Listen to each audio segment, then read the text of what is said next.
Hello, beautiful souls. My name is Jessie, and welcome back to another episode of Rewire to Inspire. The show where we'll dive into self-love, learn tangible ways to rewire the brain, and discovering your soul's purpose. The goal of Rewire to Inspire is to encourage listeners to begin doing the hard work, to get curious and open to maximizing your life. Our mindset shapes how we live. Depending on life events, traumas, and personal experiences, our mindsets are all vastly different. However, one thing we all have in common is the ability to rewire our mind, to change the narrative, and to pivot our lives. I hope you leave each episode with the belief that you are so worthy to live a life true to you.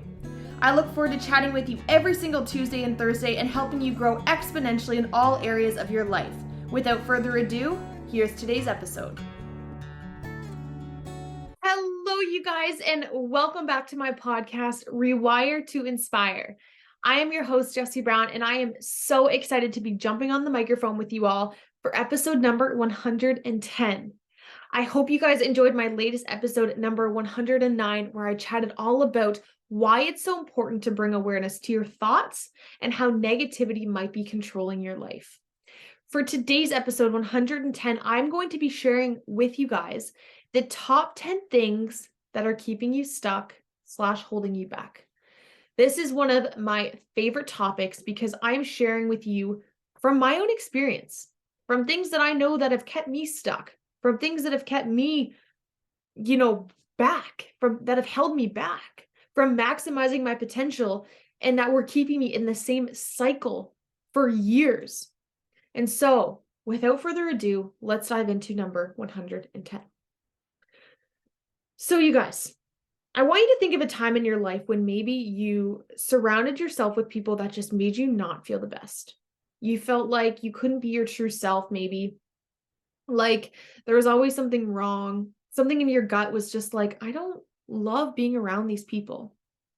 Well, that is my first thing for you guys. My first reason that you might be staying stuck. And that is because we truly do become the people we surround ourselves with. We will only feel as good as the people around us can really make us feel to an extent. And yes, it comes from within. But if you're feeling super good by yourself and then you get around people and they dim your light's going to kind of start to go out eventually, especially if they're people you're around all the time. So the first thing that might be keeping you stuck is the people around you. It is your environment. That super famous quote, we are the sum of the 5 people we surround ourselves with. It could not be more true. This is something that I taught to the grade 8 students last week during my presentation was, I hope you guys recognize that we kind of become what we surround ourselves with. If we are constantly filling our brain with toxic TikToks, for example, or around friends that make us feel less than. If we are constantly filling our brain with things that reinforce negative bias of self and beliefs of self, we will start to form an identity around that. And so the first thing that's keeping you stuck is likely the people you're surrounding yourself with. I know this to be true because I used to hang around with people that, quite frankly, didn't want to see me win. They didn't like it when I won because for some reason they internalized that as them being less than. Versus my friend's doing really great, I'm going to be super happy for her. For some reason, I've never really understood that. I've always wanted people around me to shine as bright as they can. To me, that is the most beautiful thing. And that doesn't take away anything from me. If my friend beside me is winning, wouldn't that make me a good friend to support them? Wouldn't that make me a crummy friend to say, I don't really think you should do that. I've had people that blatantly have told me my podcast is kind of silly. That's not very nice because it's something that makes me happy and fills my cup. I've had people tell me that my business isn't that great. The stuff I make isn't that great. A good friend will not tell you those things. A good friend will give you proper criticism that will help you grow out of love, not try to hold you back for their own self-gratification, because that's typically what it is. It often comes from lack of belief and worth within self, so we can't give that to other people. And I hope that you listening can also kind of take away that if you have those people, get rid of them. Get rid of them with love because you're not deserving of that. If you are on a mission to grow and to help others and to become the best you and you're just trying so hard, get around people that are going to be a cheerleader, not detrimental, because I promise you that they exist. I've now found a team and a community that could not be more excited when I win, cheering me on every step of the way. And guess what? I've grown so much more around them than I ever could without. Why? Because the people around us matter. So that is the first thing that might be holding you back. It's the people around you. It's not actually self. It could be for sure. But it's oftentimes the people that surround us. Are they helping you grow? Or are they okay with you staying stuck and staying small? Number 2, your habits and toxic routines. Friends, listening. Habits that you have formed that are not building you towards the version of you want to become need to change if you want to grow. The thing about habits is that they can change, but we have to do the hard work to pivot them. A lot of bad habits can be, eating junk food late at night, but you're on a goal to lose weight. It could be staying up super late and feeling unrested the next day. It could be drinking every night. It could be, going to places that aren't in alignment. We all have habits. We all have things that we do. But are your habits and your routines building you towards the person you want to become? If you're kind of sitting there feeling stuck and like you're not kind of going closer to where you want to go, you're not excelling forward, I would encourage you to look at what your habits and your routines are. This was something that was super, super helpful for me when I began my personal development journey was, okay, how can I start my day off strong? I'm going to start my day by making my bed, drinking water, brushing my teeth, tending to myself, getting ready, really going through a routine that was helpful for me. And even in the last 2 weeks, I have on my whiteboard in front of me 63 days of morning routine. Why? Because it takes around 63 to 66 days-ish, a little bit longer, a little bit shorter, depending, to form a new habit. And so I'm consciously tracking how many days I've been doing that until it's ingrained in my brain to be an unconscious practice. But oftentimes, a lot of our routines are what's holding us back because if we don't have structure, we're always going to feel off the walls. We're going to feel like, what's to come next? Like, what do we do? Which is actually really bad for our body. Our body likes to have some kind of routine and some kind of structure because it means that it can take a break. It doesn't have to think about what's to come next if it already knows. But are those things healthy and helpful, or are they holding you back? I see this all the time on the weekend. It's Friday, it's 4:30, it's 5, whatever. It's the weekend, time to just turn my brain off and start drinking and having funsies. It's like, okay, if that's what you want to do, great. But if you're kind of sitting there on Sundays feeling like crap and wanting to change your life, start by looking at your routine. Start by looking at your habits because I promise you, they are controlling your life. And so bringing awareness to them is definitely a huge first start. Notice what you do. Get to know yourself. What is it that I typically go to? What is it I typically do? How does that make me feel? And kind of evaluate your own self and then set yourself up for success. You get to redesign that, which is kind of the beautiful thing. But that is the second thing that might be holding you back is your habits and toxic routines. The third thing that could be holding you back. Oh, there's a hair in my mouth. There we go. My cat's always like brushing up against my microphone. So every time I talk, I'm like, oh my goodness, there's just mini hairs everywhere. Her name is Minnie, if you're wondering. They're not mini hairs, but anyways, side tangent, as I do. Number 3, false expectations. False expectations, AKA, I'll never be that. I'll never be them. I'll never achieve that. I could never do that. How often do we do that? We don't go for something because we're like, I could never do that. I've noticed myself doing that a lot lately when it comes to writing. My goal one day is to publish books. I want to write personal development books. I want to write mental health related books. But a part of my brain goes, I'll never be an author. I'll never be able to do that. Look at all these amazing authors, all these books I have. I'll never be as good as them. And so I don't take action. I'm getting better at this because I've incorporated it into my routine to write every day. However, for a long time, and there's definitely other areas of my life. And by the way, I just want to preface, like, although I'm saying all these things still affect me. I still go through all these, and these are never-ending journeys, but these are like the main things that I thought of that hold us back in general in our life. But false expectations really can do that. We compare ourselves to other people and think, I could never be that. But guess what? That's all doing is keeping you stuck. Of course, you could never become that if you're not taking action towards it. people didn't just become famous, right? It's like people don't just become super talented with something. It takes practice.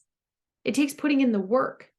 But if you're just sitting there wasting time comparing yourself, you're not going to improve. You're not going to get better because you're spending your time comparing yourself versus putting in the work. So notice how much you're doing that in an area that you might have a dream to excel in. You can likely do it, but you have to be willing to put in the work. It's not just going to fall in your lap. So that is number 3. Number 4 is technology. I wrote this one down because how often does technology get in the way of us growing and holding us back, right? We get stuck in toxic loops, toxic social media groups. This one should really just say mindless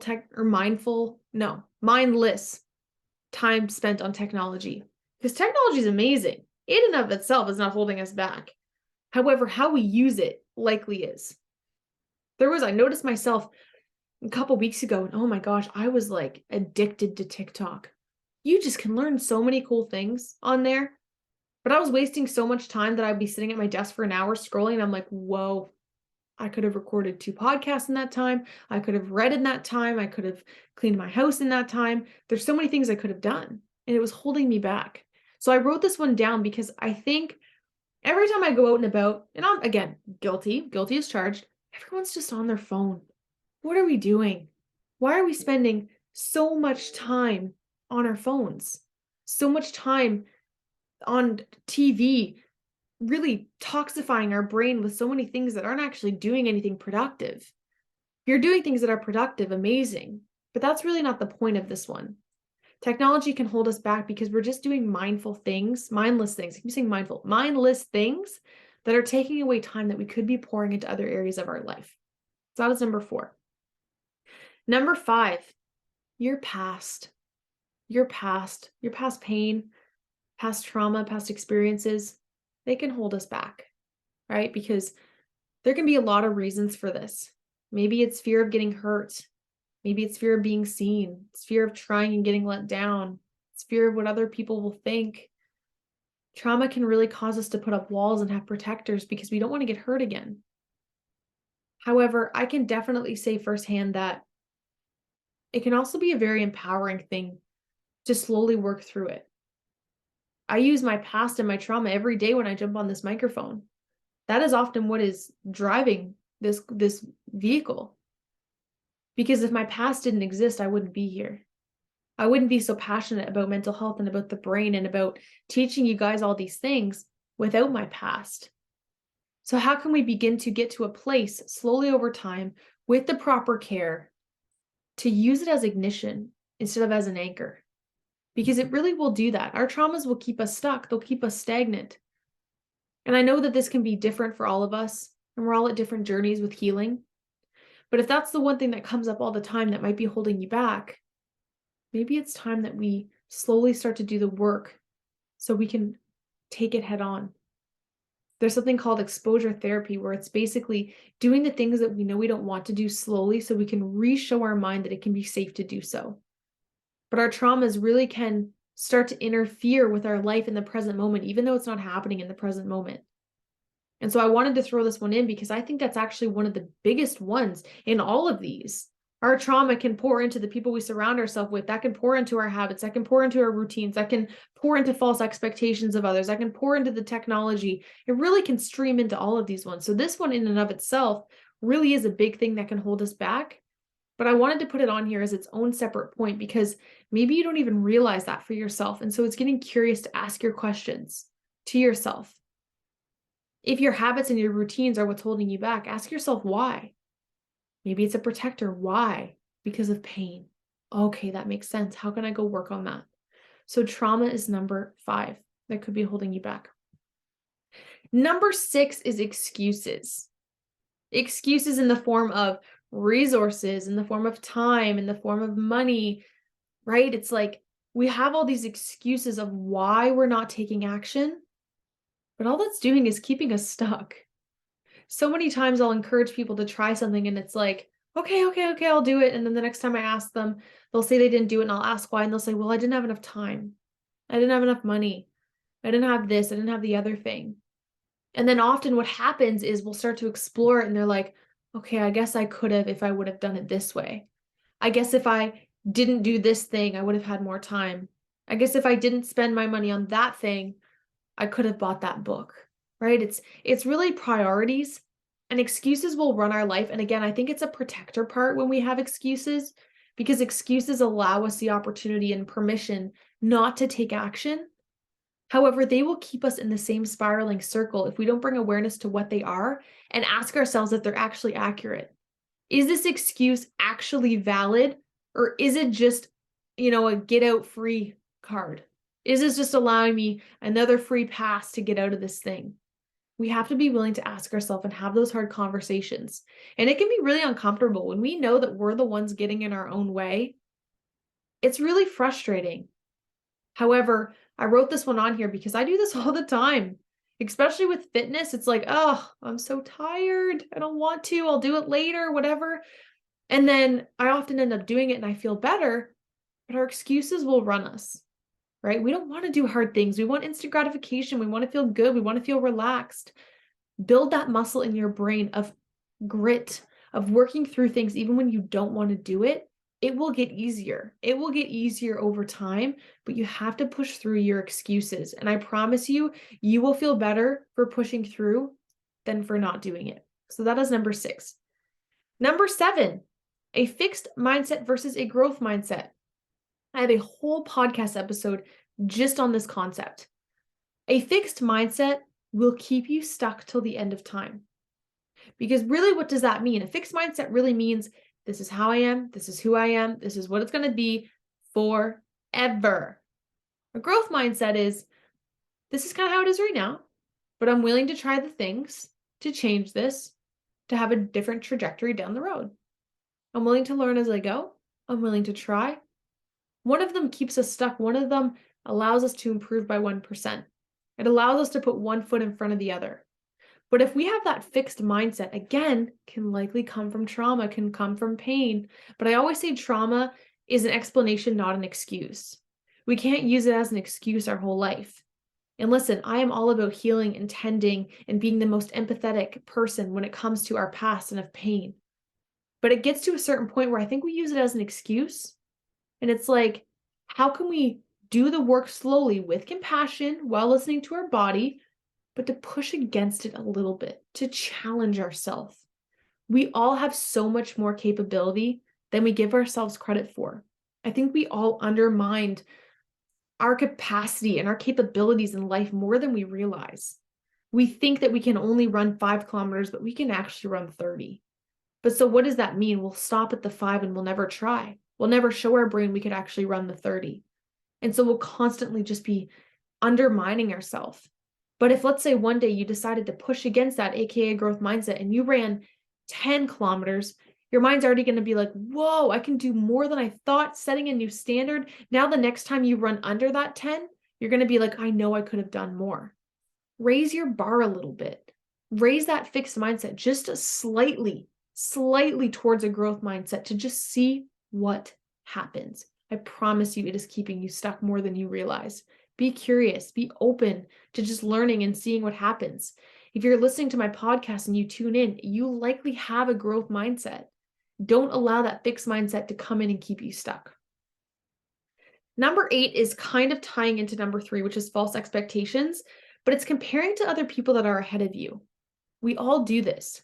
We look at people that are ahead of us in our own unique field or journey or, area of curiosity, where our passions are. And we're like, I could never be that. I used to do this all the time with podcasters. I'll never be that successful. It's like, do you think that they started off there? No.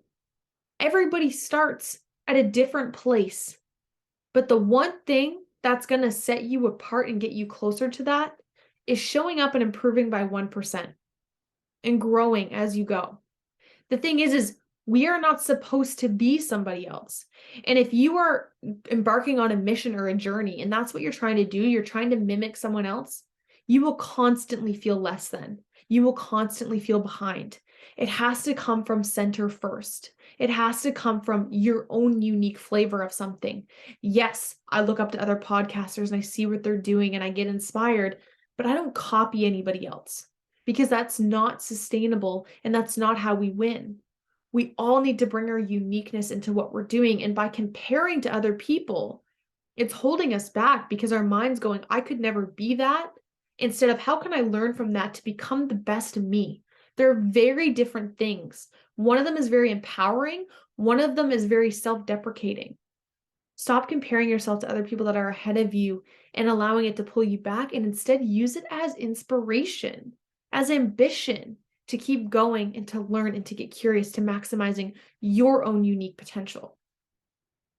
Number 9, 2 left, you guys. Number 9, lack of belief in your abilities.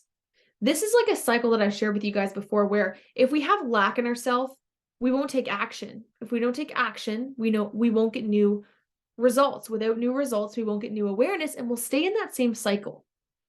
However, if we have even a little bit, even if it's borrowed belief, I like that term borrowed belief, because even if we don't really have it within, but we can just do one thing, we can start to change our belief in our abilities. There's no way that Jessie 2 years ago was like, yep, I'm going to be doing 110 episodes of my podcast. I'm going to be a top 200 self-improvement podcast. I'm going to be making connections. I'm going to be a coach. I'm going to be meeting listeners. Never in a million years. Never in a million years. However, the one thing that I had a little bit of belief in is that I knew I wanted to do it and at least try and see what happens. We don't have to know the end destination. I still don't know where this podcast is going to take me, but I have enough belief in my abilities because I've shown up 110 times. But I didn't feel this much belief on day 1. But if you just lack belief in your abilities, you will keep yourself in that same cycle, which is keeping you stuck, which is holding you back. I always say taking a leap of faith. Take a leap of faith towards something that sounds in alignment and just see what happens. Worst thing is you learn. You won't fail, but you'll learn.